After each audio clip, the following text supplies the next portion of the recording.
j'ai été confronté au sujet des commerciaux. Et la façon de les approcher, c'est ça, c'est vous allez gagner du temps pour vendre plus. Ça les intéresse. Alors, une autre question là-dessus, comment on met en process? Je peux donner un exemple concret. Là, moi, je suis en train de vouloir mettre une VSM en place. C'est quand j'ai fait les interviews des gens, ils m'ont tous dit, au commerce, bah, c'est l'administration des ventes. On ne peut pas faire le process, c'est pas un process, l'administration des ventes. Peut-être qu'elle cristallise tous les problèmes de nos process, parce que c'est là que toutes vos idées de contrat deviennent réelles et qu'on doit les rentrer dans les systèmes. Mais comment, pour moi, c'est plus un symptôme que le process. Et donc après, l'étape d'après, c'est comment je définis mes process. Parce qu'autant dans le manufacturing, ils sont assez bien définis, mais par exemple au commerce. Alors, vous les réunissez, enfin si j'avais à faire l'exercice, je réunirais l'ensemble des acteurs, parties prenantes dans le sujet. Donc, je ne sais pas s'il y a les commerciaux et l'administration des ventes, autour de la table. Et ensemble, vous bâtissez, vous écrivez au mur, sur un grand paperboard, enfin un grand paper, grand comme le mur, vous cartographiez le processus en disant, là, donc, ça démarre où, il se passe quoi, toi tu fais quoi, et ensuite tu donnes à qui, et ensuite la personne suivante, et vous cartographiez le processus. Et quand vous allez cartographier le processus, immanquablement, les gens vont commencer à se rappeler des problèmes. Oui, mais à cet endroit-là, je suis toujours obligé de vérifier parce que lui, il ne me donne pas les éléments. Ou alors, mais à cet endroit-là, j'attends toujours parce que je n'ai pas la décision. Ou à cet endroit-là, on est obligé de dupliquer parce que les systèmes d'information ne sont pas compatibles.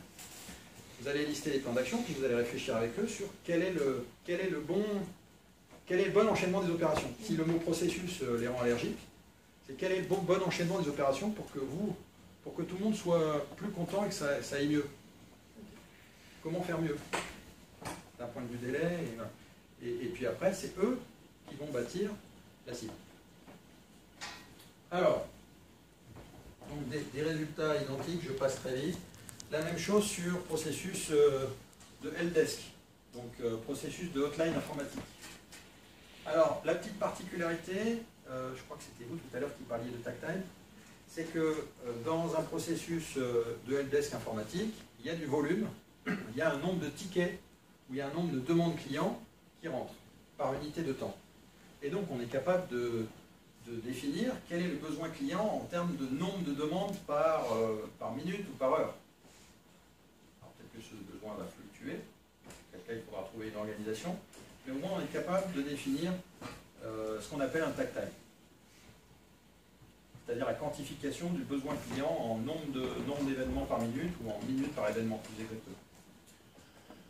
Alors, quand on a fait cet exercice sur des processus informatiques, on s'est rendu compte que le flux était discontinu, donc l'inverse du processus de recrutement de tout à l'heure, et donc il y avait des opportunités pour gagner en délai de réactivité de la hotline.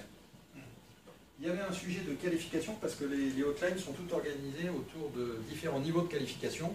Il y a les informaticiens de niveau 1, de niveau 2, de niveau 3. Pour éviter de solliciter les experts du niveau 3, on passe d'abord par 2 niveaux en dessous. Donc l'avantage, c'est que du coup, on a une réponse graduée, mais l'inconvénient, c'est que ça crée des attentes entre niveaux. Quand on a fait cet exercice, on a constaté que les capacités des différentes opérations du processus, prise des appels, émission du ticket, envoi des tickets, traitement des tickets, étaient déséquilibrées. C'est-à-dire que le traitement d'un ticket était beaucoup plus long que la prise en compte du ticket. Et surtout déconnecté de la fréquence avec laquelle le client devait avoir une réponse. Donc déconnecté du tact. Et donc on a travaillé sur le rééquilibrage des différentes opérations. Donc là, comme en manufacturing, il y a une vraie notion de... Le service est assez discret au sens, c'est une unité identifiable. C'est tangible. Ce qui n'est pas toujours le cas dans les autres. Quand on cartographie, alors, demande d'achat-commande, ça peut être aussi, on sait à peu près combien de demandes d'achat. Voilà, alors,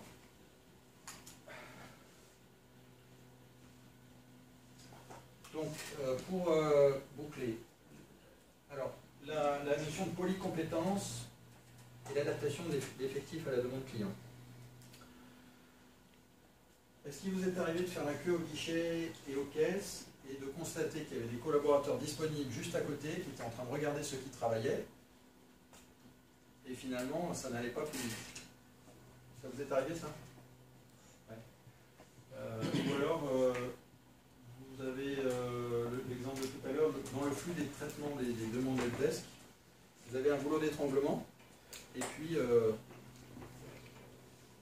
alors, il y a une capacité trop faible, c'est-à-dire qu'il y a des opérations qui prennent trop de temps, et puis pas de compétence entre les différents niveaux 1, 2, 3. Ou encore, impossible de mettre la main sur un vendeur de produits de grande consommation électronique un jour d'affluence, que ce soit le samedi ou le dimanche. Alors que, franchement, les affluences du samedi, ce serait bien étonnant que ça ne soit pas à peu près les mêmes chaque samedi. Et pour autant, chaque samedi, le retailer, il a un problème. Donc le sujet, dans ces cas-là, c'est calculer le takt time du flux, c'est-à-dire comprendre quelle est la demande client en nombre de demandes par unité de temps, ou en temps entre deux demandes. Et puis, à partir de là, dimensionner la capacité.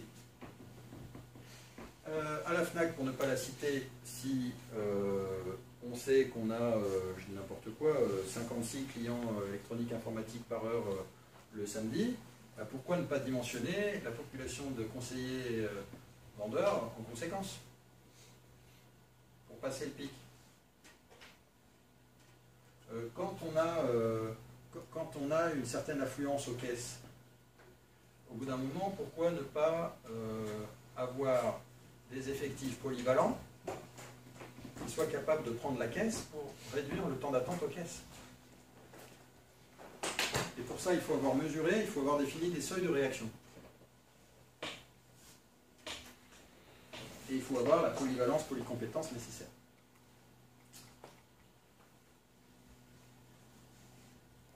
Alors, la notion de qualité. Alors la notion de qualité, on peut se dire, dans le tertiaire, la qualité, qu'est-ce que ça peut bien être? C'est quand même...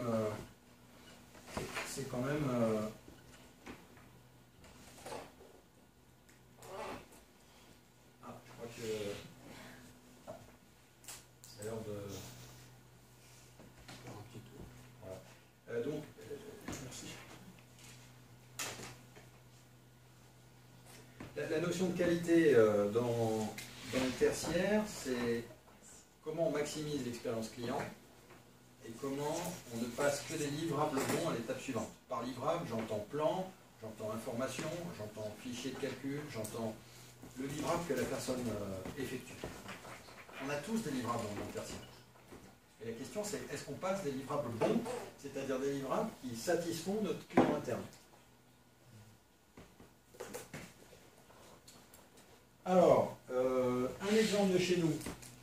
Ça, c'est le dossier déplacement quand l'un de nos consultants va en déplacement.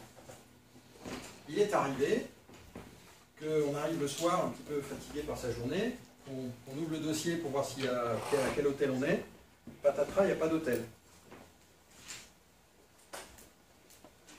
Ou alors il n'y a pas de voiture. C'est arrivé ça.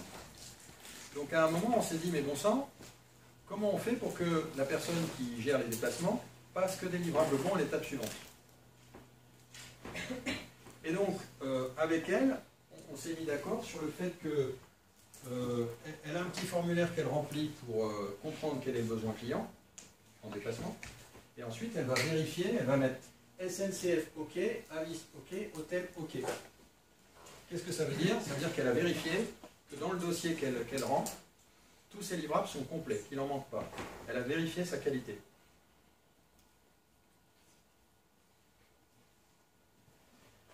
Alors, c'est pas transcendant, hein, c'est l'autocontrôle appliqué au monde de Office, mais le plus transcendant, c'est pas le concept, c'est de le faire. C'est-à-dire qu'on n'est pas câblé dans le monde tertiaire pour le faire. Alors, deuxième exemple. Bon, ça c'est un vieux fichier qu'on utilisait au départ pour les notes de frais, on a évolué depuis, mais il arrivait la chose suivante, au moment où la clôture était tombée, où est la personne de la finance, vous voyez là, au moment où la clôture était tombée, donc au moment où les factures de vente étaient comptabilisées, les frais étaient déjà facturés, certains consultants revenaient sur le mois en cours pour redéclarer des frais. Donc ça provoquait un petit besoin d'effondrement et des risques d'erreur sur la comptabilisation des frais et des risques de marge négative. Donc on a mis en place un petit système tout bête, c'est une boîte semi-transparente dans Excel. où finalement, lorsque le consultant, après la clôture, voulait ressaisir dans ce fichier Excel partagé des frais, eh ben, il se retrouvait devant cette boîte de texte transparente, donc il ne pouvait pas accéder aux cellules. Vous me direz, oui, mais il peut toujours décaler la boîte de texte et les mettre. Oui, mais on a affaire à des gens responsables. Donc, rien que ça, c'est tout bête, hein, c'est une boîte de texte semi-transparente. Ben, ça a permis de verrouiller, de stopper la quasi-majorité des cas où on avait des frais déclarés dans le passé alors que les factures étaient déjà envoyées. Donc, pour éviter ces doubles manips et ces risques financiers. D'accord? Donc ça, c'est vraiment l'application du principe d'auto-qualité pour verrouiller davantage la qualité dans le process. Autre exemple. Et là, Michael et Sandra connaissent bien cet exemple. Il nous arrivait dans les mails qu'on envoie pour communiquer sur l'IMPERF, d'envoyer, il nous est arrivé 2 ou 3 fois, d'envoyer la liste de mails, non pas en copie cachée, mais en destinataire direct, c'est-à-dire que tout le monde recevait les emails de tout le monde. Alors, réaction du manager normal, normalement, c'est une faute, on vire, ou que sais-je, ou tout au moins on en passe une, très bien, mais ça ne suffit pas. C'est-à-dire qu'au bout d'un moment, 2 ou 3 mois après, si on n'a pas traité la cause, ça va recommencer. Et ça, c'est indépendant de l'individu, hein, parce qu'on l'a eu sur 3-4 individus. Donc, indépendamment de l'individu, l'erreur est possible. Même moi, ça m'est arrivé de la faire, celle-là. Donc, le sujet, la première action menée, qui n'était pas robuste, mais qui était mieux que rien, c'était dans la liste de mailing, mettre une petite boîte rouge qui disait « Attention, envoyez les mails en copie cachée ». Vous me direz « Oui, c'est pas terrible. » Ouais, ça verrouillait pas du tout le process, mais au moins, on avait un warning. Donc, évidemment, une fois qu'on a fait ça, ben, on s'est retrouvé avec le problème encore. Et là, on a trouvé un système qui est, en fait, on fonctionne avec un mail standard, on copie-colle d'une opération à l'autre. Et le système a consisté à mettre le mot destinataire dans la copie cachée, en CCI. Et donc, quand on envoyait le mailing avec les noms dans le champ A, et qu'on appuyait sur envoyer, Outlook nous disait destinataire n'est pas un email connu. Donc Outlook s'arrête. Et donc c'est une parade qu'on a trouvée pour verrouiller l'erreur. Faire en sorte que, donc c'est Outlook qui nous dit, ben, puisque tu n'as pas mis les noms dans la case CCI mais dans la case A, il s'arrête. Pourquoi? Parce qu'on a mis destinataire là. Donc c'est un petit exemple qui montre que la notion de poka-yoke ou de détrompeur est aussi applicable au monde tertiaire. C'est plus dur, mais il y a des exemples possibles. Et la finalité est toujours la même, c'est éviter les risques d'erreur et améliorer la performance et l'expérience client. Bon.